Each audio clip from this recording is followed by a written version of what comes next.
할렐루야! 오늘은 오직 하나님의 은혜로라는 제목으로 말씀 백신 공급해 드리겠습니다. 오늘 읽을 본문 말씀은 시편 114편 1절, 2절, 8절입니다.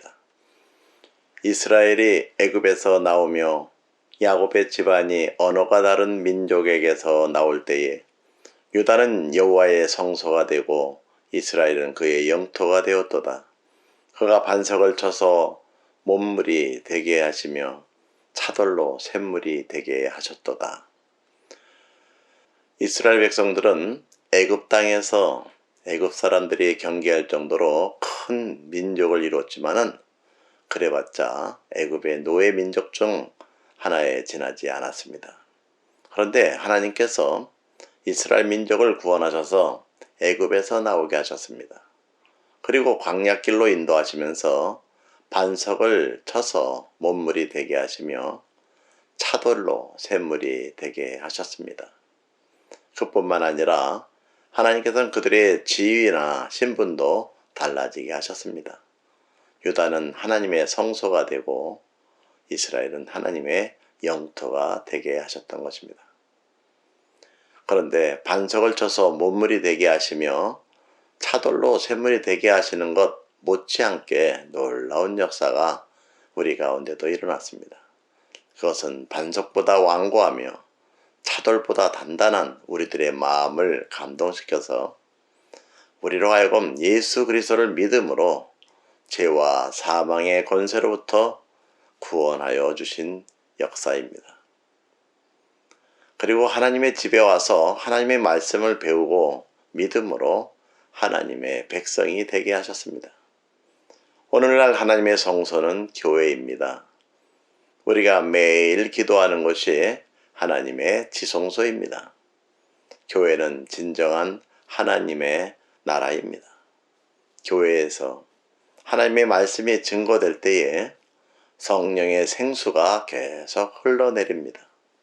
그것을 마시는 사람은 모두 영원히 소생됩니다.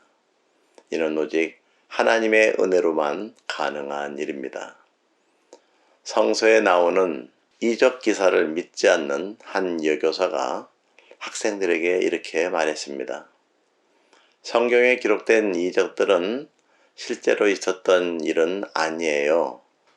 홍해를 건넜다는 기록만 해도 실제로는 발목 정도밖에 잠기지 않는 갈대밭을 이스라엘 백성이 걸어간 것인데 멀리서 볼 때는 바다를 건넌 것으로 보인 것 뿐이죠.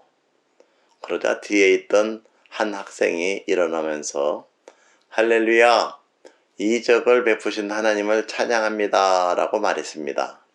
왜 이적이라고 생각하느냐고 교사가 묻자 학생이 다음과 같이 대답했습니다. 만약 이스라엘 백성이 건넌 바다가 물이 얕은 갈대밭이었다면 그 뒤를 따라 홍해로 들어간 애굽의 군대를 물에 빠지게 한 하나님의 역사야말로 진짜 기적 아니겠습니까? 발목밖에 오지 않는 물에 애굽의 정예 군인들이 다 빠져 죽었으니까 말입니다. 사막 한가운데 큰 나무 한 그루가 있었습니다.